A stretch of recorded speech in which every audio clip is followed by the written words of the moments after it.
à ce rapport de la FAO qui nous alerte sur la perte des sols, sur la baisse nutritionnelle des aliments liés au changement climatique. Il n'y a pas un jour où l'ONU ne nous alerte également sur les risques de dégagement de conflits sur la planète liés à ce même changement climatique. Bref, c'est le combat de notre génération. C'est le combat sur lequel nous serons héroïques ou pathétiques. Et sur ce sujet, nous pouvons dire que nous n'avons pas forcément été et que nous ne sommes pas toujours à la hauteur. On peut se le dire avec un certain esprit de vérité, avec une certaine humilité.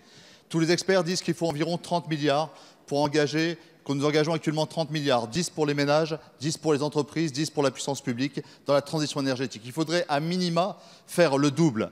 Et toute la question, elle repose sur le partage de l'effort. On connaît les pistes, le fléchage de la finance verte, comme nous l'avions fait dans la loi Pacte avec nos collègues, 1 euro sur 2 de fiscalité écologique réinvesti dans la transition, et puis la mobilisation de moyens exceptionnels, peut-être au-delà des 3% maastrichtiens.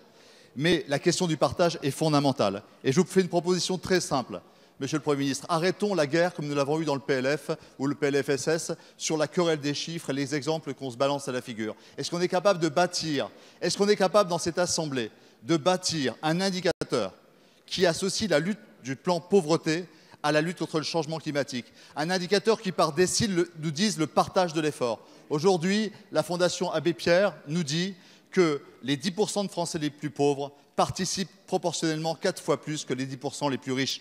Ce n'est pas acceptable. Si nous voulons réussir, et puis il y a cette lecture qui aura un visage dans chacune de nos circonscriptions. Les 5% des Français les plus pauvres vivent 10 ans d'espérance de vie de moins que les 5% les plus riches.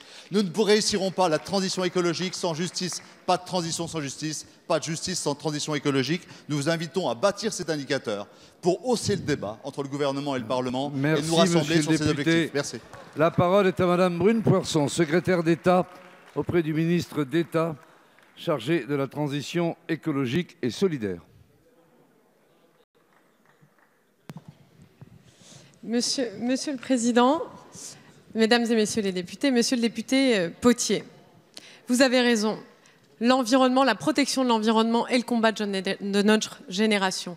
Et par définition, il est indispensable pour réussir ce combat, alors que nous embarquions absolument tout le monde, à commencer par les plus démunis. Et c'est ce que nous avons commencé à faire avec toute une série de mesures pour accompagner notre fiscalité, pour taxer plus la pollution. Mais il faut aller bien plus loin. Il faut aller bien plus loin que ça. Et je vous remercie d'ailleurs d'avoir proposé un indicateur. Et je vous propose que nous y travaillions et nous y réfléchissions ensemble. Mais il faut aller encore plus loin dans la dynamique qui a été lancée, enclenchée par le Président de la République. Vous l'avez dit, je vous réponds. Vous l'avez dit, la transition écologique va nécessiter, en tout cas en France, par an, entre 20 et 40 milliards d'euros. Ce sont des sommes qui sont absolument colossales. On ne va pas les demander aux contribuables, parce que l'argent existe. L'argent existe. C'est de l'argent privé, c'est les investissements qui ne sont pas au bon endroit.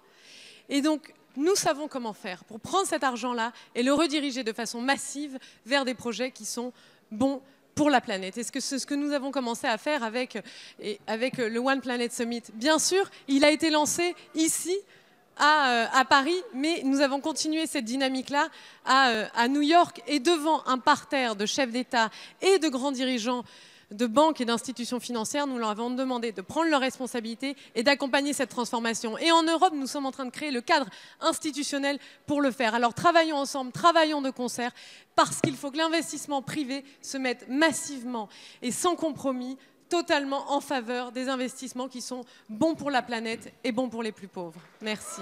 Merci Madame la Ministre. La séance des questions au gouvernement est terminée. La séance est suspendue pour 10 minutes.